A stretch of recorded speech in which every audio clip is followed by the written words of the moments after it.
After an unusually warm and sunny weekend in many parts of the country, blue and clear and rather magnificent skies in lots of places.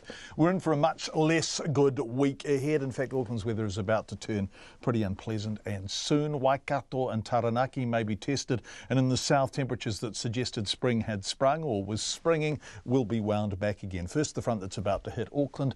I spoke to the MetService's Georgina Griffiths. We're about to have a pretty bumpy 48 hours, and there's quite a bit going on. It's very busy. We've got king tides in the region, so if you're commuting on the main arterials at risk from king tides, I'm talking Tamaki Drive, and also possibly the Esmond Road on-ramp, the bus lane, then just be aware we've got pretty large tides in the region from tonight, 9 o'clock tonight, and also 9 o'clock on the commute Tuesday, tomorrow, and 9 p.m. So we've got low pressures moving in, John, and a burst of heavy rain tonight. That's probably nothing out of the ordinary compared for winter for Auckland, but we haven't seen a burst of real heavy rain in the region for quite some time. So that's going to be a bit of a wake-up call, the rain on the roof. And tomorrow, I guess that the most important thing for takeaway message is a risk of a really widespread severe gale for Auckland just for a few hours tomorrow, Tuesday evening.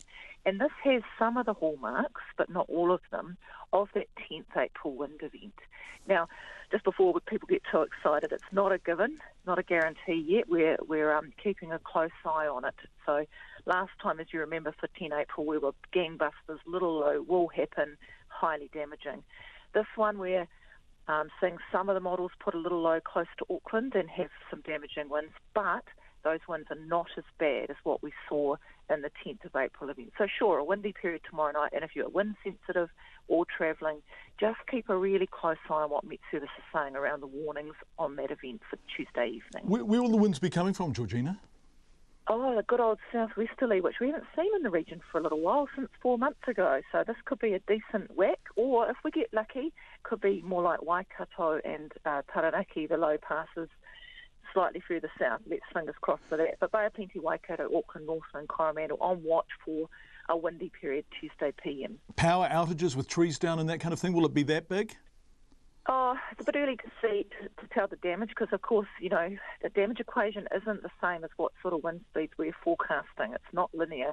Given that we cleaned out everything that could have fallen over, pretty much did last time, 4 months ago in Auckland, we may see some damage. But, we're just keeping a really close eye and talking with the power companies quite carefully on this event, because it's not a guarantee yet, and we may not see the numbers reach the magnitudes that we saw last time. So it's not looking as big this time, and I'm hoping that we just get a little bit more handle on the detail in the next 12 hours or so, remembering MetService awake at the wheel 24/7 and keeping a close eye on things.